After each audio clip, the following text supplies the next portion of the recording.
Well,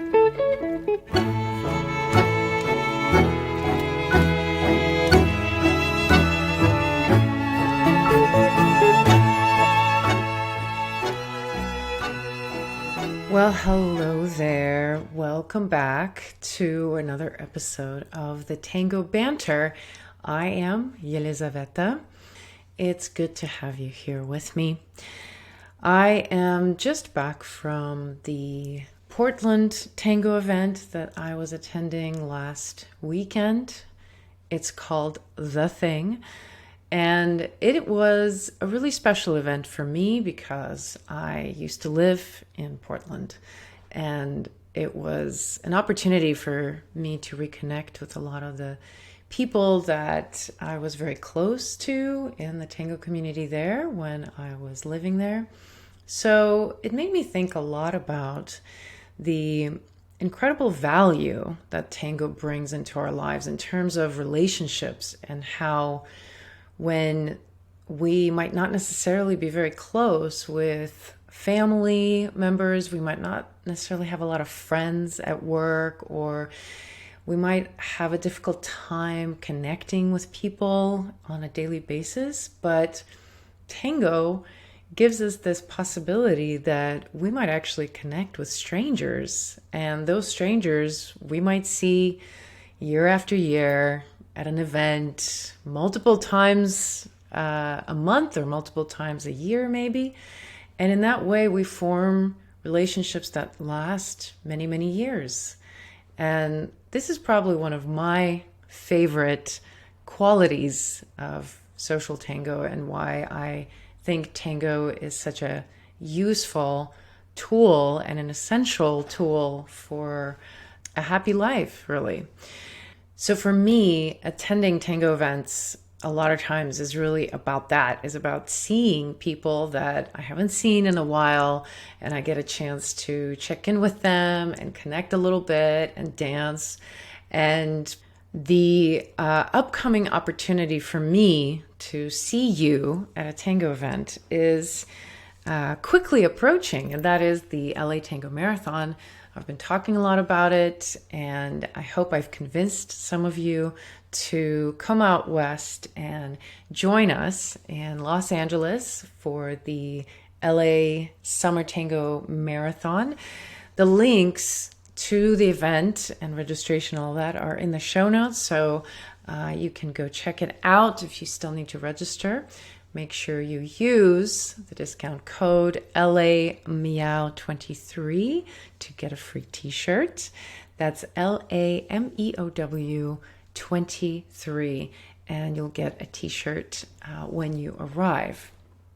Have you ever sat next to a dancer at a milonga who just looks at the dance floor and criticizes everyone, or comments on their dancing, and they'll say like, oh, that person doesn't know what they're doing, or oh, that person's technique is terrible and they should be doing this, but nobody really knows what they're doing here, and the community here is not really up to the level that it should be, and there's not that many dancers that are really good, like that kind of monologue.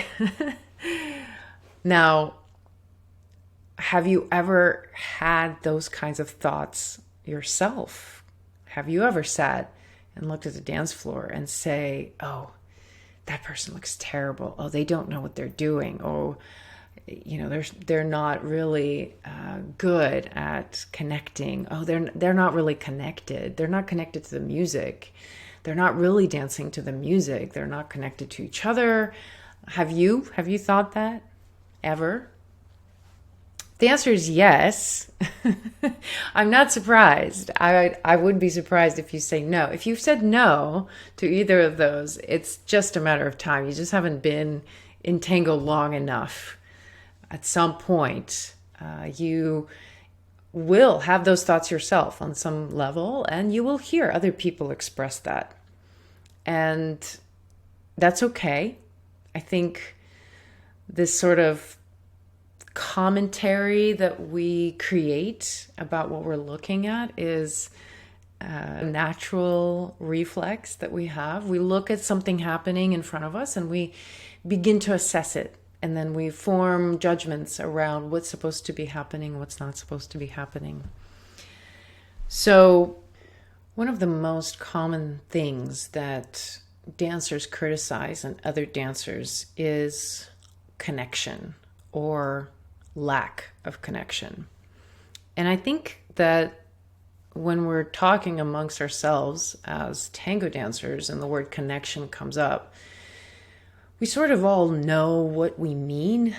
But if you were to really ask someone to explain what they mean by connection, it's not very clear exactly what it is.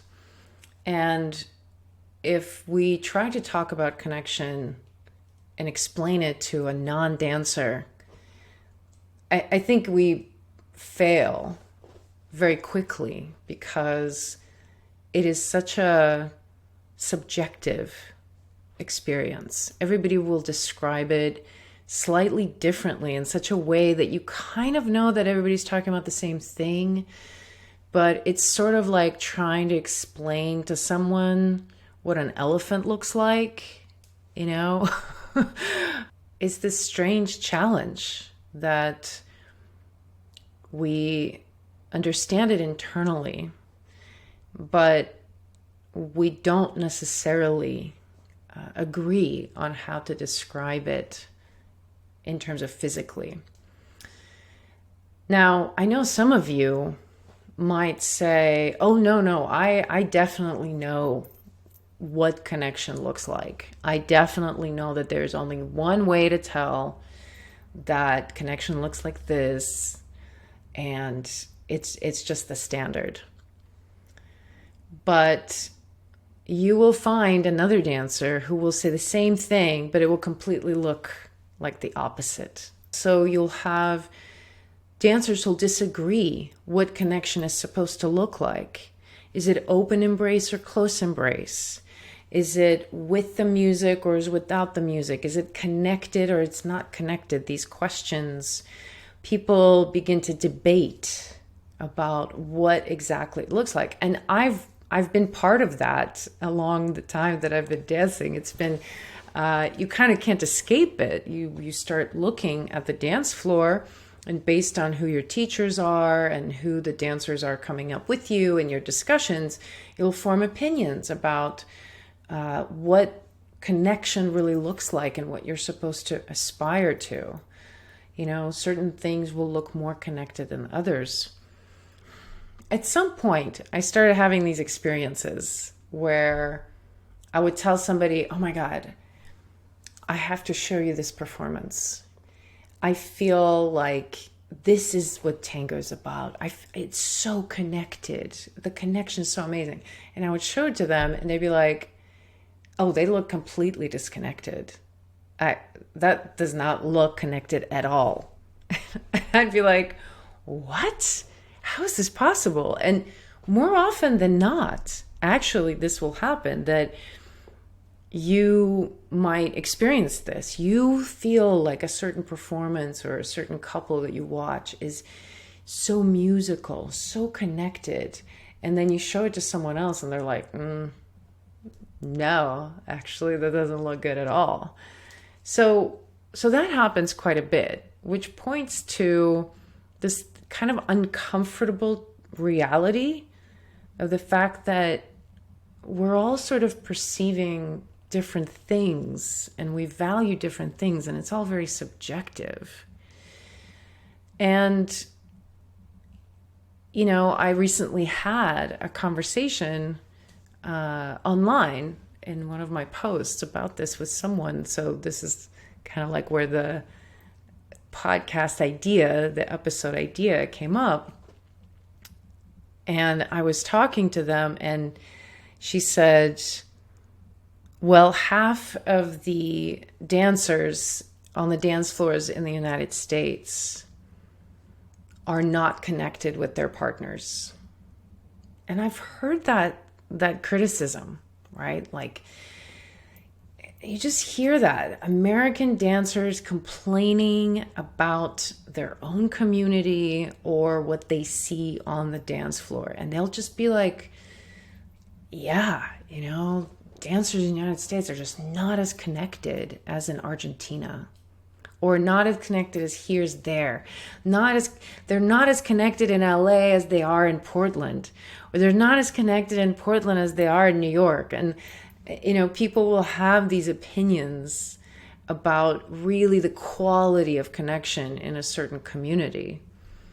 And when we're talking about levels, we're sort of talking about the ability to connect, right? That's like what we're after, is dancers who are really able to connect. We talk about this for hours and hours.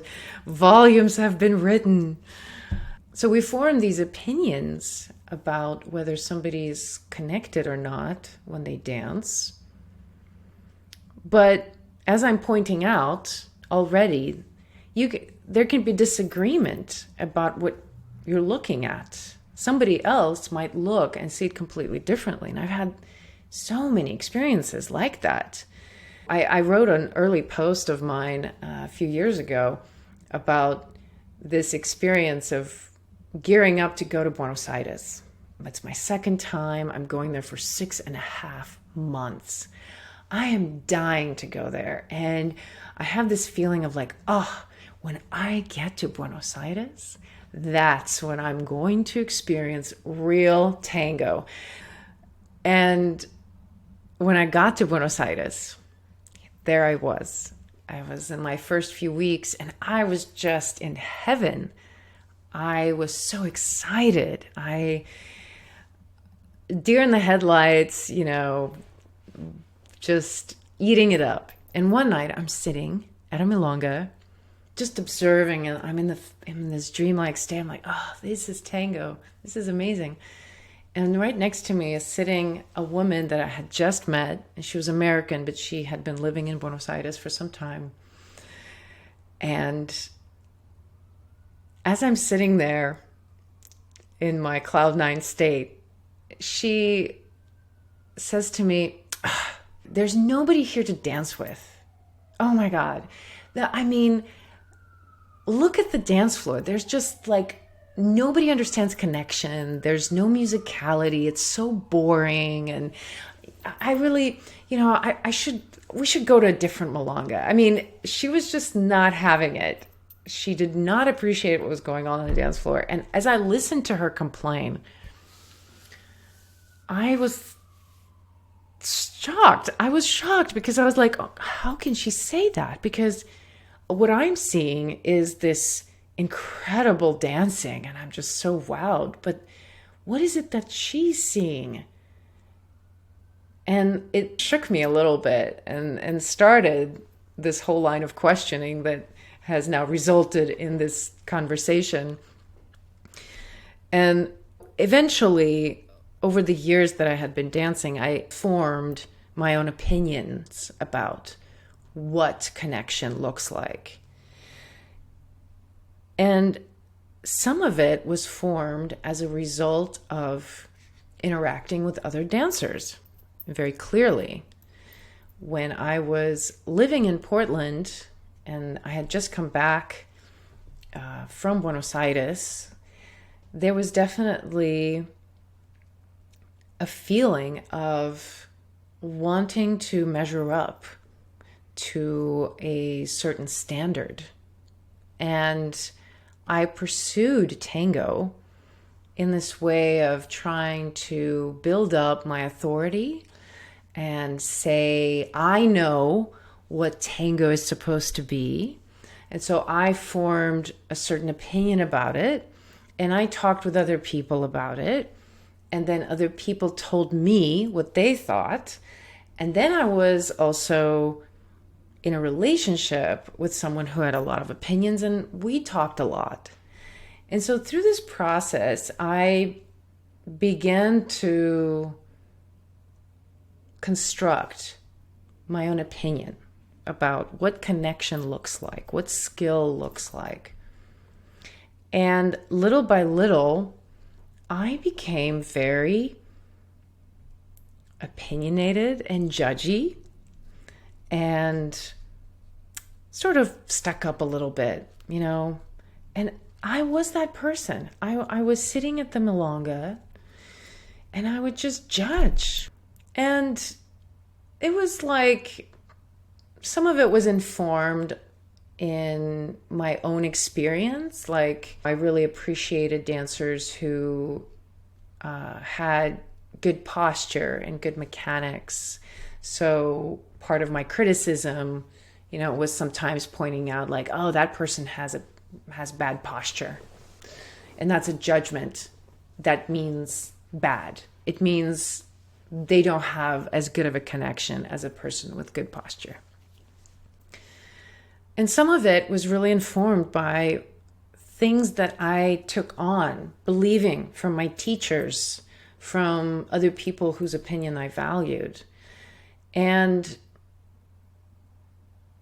at one point, I remember sitting at a Milonga in Portland, and it was a lightly attended Milonga, but it was on a weekend when a good friend of mine and a fantastic teacher whom I love and talk about a lot, his name is Oscar Casas.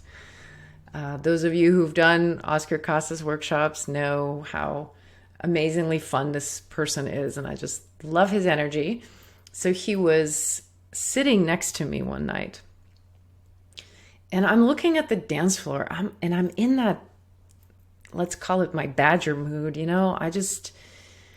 I'm looking and I'm sort of dissecting and pointing out all the things that are wrong. And like, this person, their feet are chueco. Oh no, their feet are chueco. When your feet are pigeon-toed, it's called chueco. I used to be terrified of that. I still am, I'm like, oh, chueco, no. Because I was taught that it's like the worst thing that could happen. So as I'm in that state, I look over at Oscar. He is sitting there beaming with the innocence of a child, looking at this dance floor, and he's just so happy. And he's looking at one particular guy, one particular couple that I had just been criticizing. And he says, oh, look at them. Look how well he's dancing. Look how beautiful his movement is, how he was able to take the concept from the workshop and apply it. Because earlier that day we had a workshop and he taught a particular movement, and this guy was doing it, and Oscar was just so excited and so impressed with him. And I felt stunned, and again in that similar way where I was like, what is he seeing? What is he seeing? He's seeing something so different from me. How is this possible? So those two experiences, and many like that in between them, I really started getting it. That the reality of it, that it's so subjective what we see, and that what we see in other dancers, what we look for, is a reflection, once again, of who we are in that moment. And if we come from a place of critique and judgment, and we don't feel good about ourselves, and we don't feel good about others, and we're sort of in that badgery state, and we're looking for things to complain about, we will find them. Like, absolutely, we will find them. There are so many. But it's just as true that if we decide to look for the beautiful, look for the connection, look for the beauty in how people express themselves, like, we will find it. And I keep testing this premise in my own experience, and it always works. Whether it's I go to Milonga and I look at the dance floor and I'm a little disappointed, And I'm sort of like, ugh, there's nobody here I want to dance with. I have that thought. And in that moment, I say to myself, okay, but look for the opposite. Look for the opposite. I just sort of clock it. I just clock the fact that I perceive something negative, and I just start looking. I just start waiting. I start watching people dance, and within a few minutes, something will catch my attention, and I'll be like, oh, look how beautiful that person did this gesture. Oh, look at that person. He showed musicality with this. Or it's like, oh, I really see the expression of this couple's musicality. Like something will come out. And suddenly I'm excited. I'm excited to be there. And I see something beautiful again and again and again. And I've even tested it with individual tandas.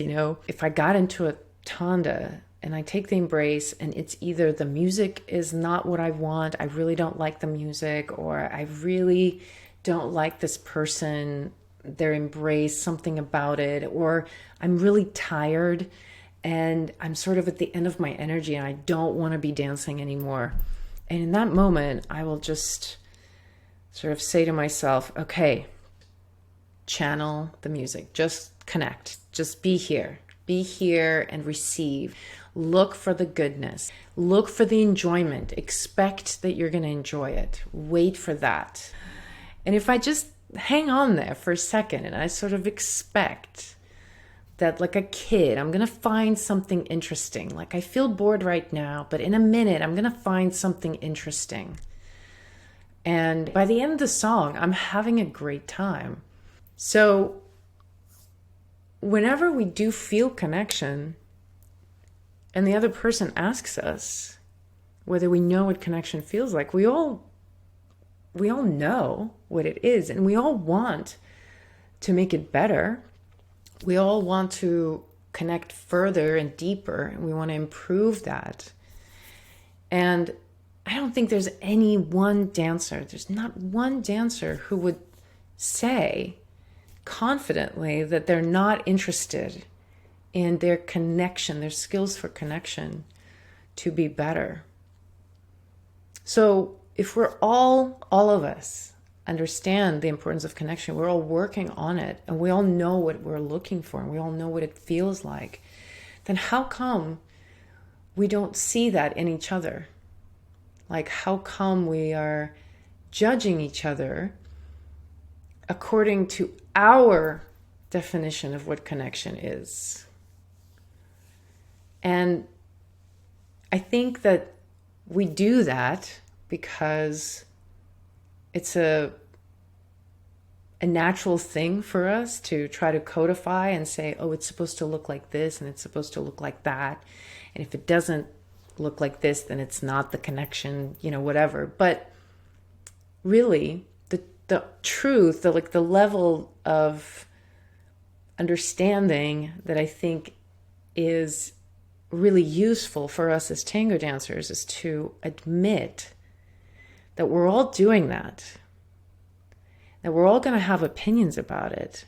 And at the same time, we're all right. And just because I don't see the beauty in someone's dance, or that I don't connect with someone well, or I don't think that someone dances to a certain level of connection or musicality, there are other people who will think that about that person.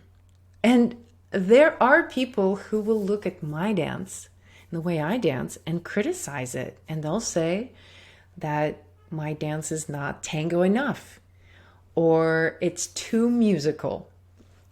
Like, they might say that. Or they might say that my lines are not great, they're not there, or whatever.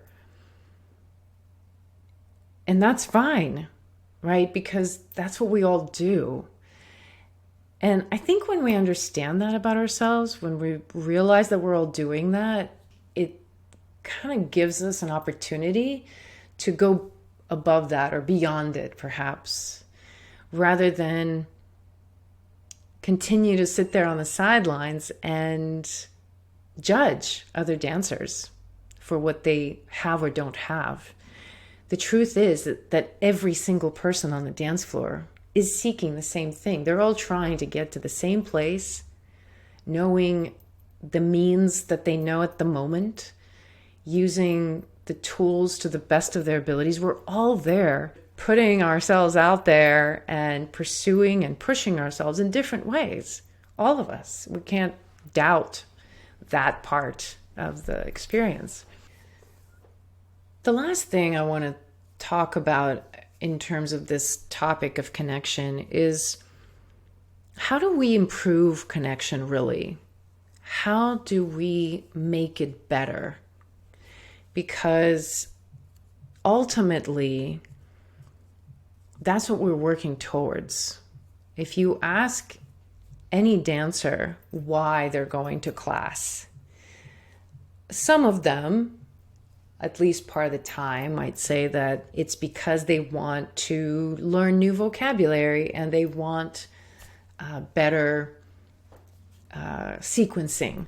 Maybe they'll say for musicality and have better musicality, but if you really kind of push a little bit further, most people will say that they want to have better connection, to make themselves into a dancer that gives better connection, or that they can connect better themselves.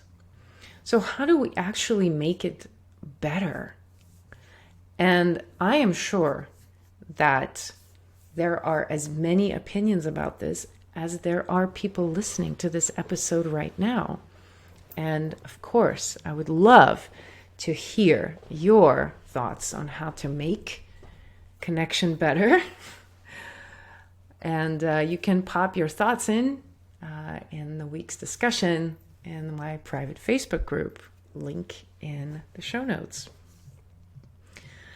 Now, I am going to propose an explanation that is connected to another concept that I feel is very similar to this concept of connection, and that is the concept of meditation.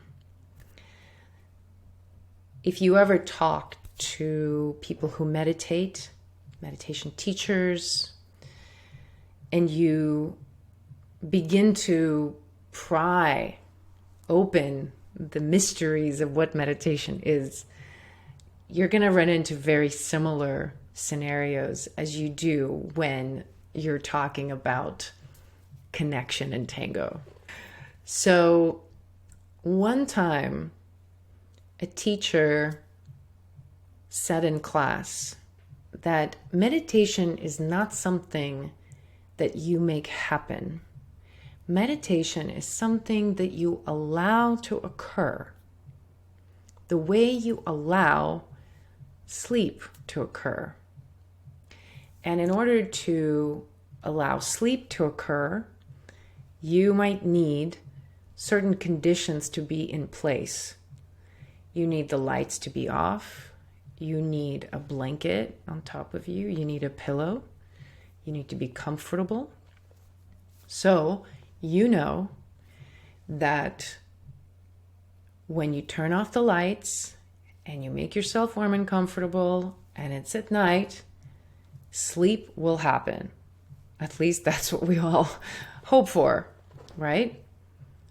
So in the context of meditation, there are things that you do to induce the state of meditation. And I want to extend that metaphor into tango to say that connection is not something that you make happen. It is something that you allow to occur. And to allow it to occur, you create certain conditions. And those conditions will vary based on each individual preference, but there are certain things that will overlap. For example, to dance, to connect with another person in the dance of tango, you need tango music. You need there to be other people. You need good lighting. You need a wooden floor. These are conditions that are put in place in order for connection to occur. And when you dive into further and further details of what the conditions need to be, it can get pretty specific.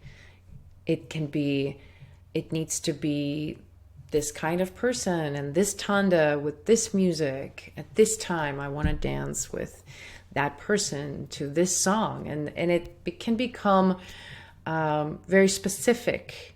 So you set up the conditions. You take a chance on someone, and you say, oh, I think this tanda with that person is going to be awesome.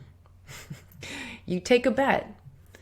You get in there, you get into that embrace, and then you assess. Is it happening? What else do you need to do to make it happen? Right? You assume the position, you give yourself to the process, you practice the steps of listening and receiving and collaborating with that person. And it will be unique based on who they are and that night and that particular moment in time and the particular song. But that's what you're practicing. And sometimes magic occurs and the connection happens. And maybe it happens a lot. And maybe it doesn't happen very much. And maybe it varies from day to day. But all we can do ultimately is to assess what the conditions are, give to the process what we can, make ourselves available for connection, give ourselves the best possibility that connection can occur, make ourselves attractive to that possibility to the degree that we feel that we want to, need to, display behaviors and communicate through body language to the degree that might yield connection, right? And so the process of tango is a continuous exposing and opening to the possibility of connection with someone. And sometimes it happens and sometimes it doesn't. And sometimes other people will see it and commend you for it. And other people will look at it and say, it wasn't really that good. Some people will consider you an amazing dancer, and other people will think that your dance is lacking. And that's always going to be the case. So my hope for this particular episode is that we realize that what we see out there on the dance floor is very much what we choose to perceive. Very much so. If we choose to perceive the negative, if we choose to see lack, we look at the dance floor and we have what's called gap thinking. We assess what's lacking. We look at the dance floor and we complain about how the dancers are not really at the level that they need to be. The technique is bad and their musicality is terrible and this is awful. That's a choice, and we will continue to see that's gap thinking. Or we can have what's called gain thinking. We can look at the dance floor and look for the genius of the whole experience. We can look for connection. We can look for the opportunity to celebrate the fact that, hey, we're actually at a milonga. We're not under quarantine, number one. There's actually people here dancing. There's music playing, and there's always opportunity to connect. And the connection does not have to look any particular way. We can all play. It can look terrible and still be amazing connection, right? It can look amazing and feel terrible. It's all a gamble in the end. We never know what kind of experience we're going to get. And it's all an experiment. And there's a choice there. There's a choice to connect, to intend it, to want to find it, and to make yourself available to it. That's a choice. It's not something that the external environment is going to impose on you.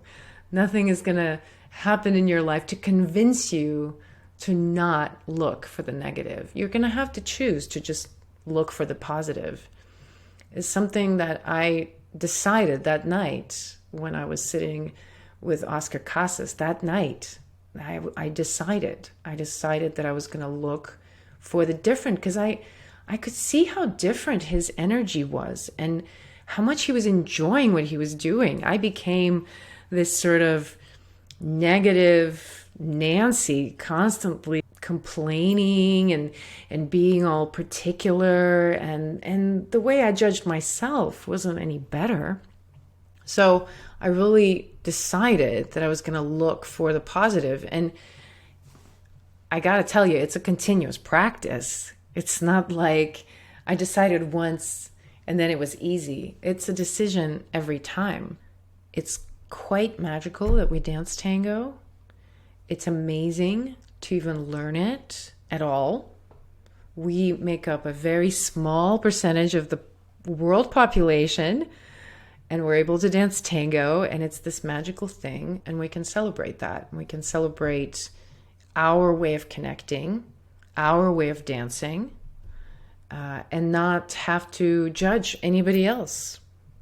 So my hope is that you test this out for yourself as you go forth into the world of dancing. And next time you go to the Milonga, just try it on for size.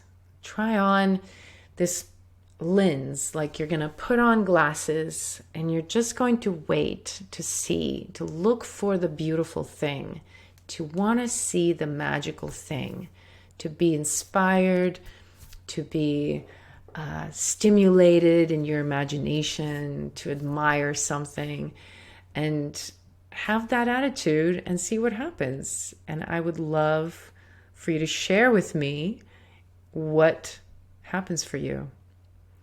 Let me know. We shall continue this banter next week. I hope to see you at the LA Tango Marathon. Shoot me a message if you're coming. Until next time,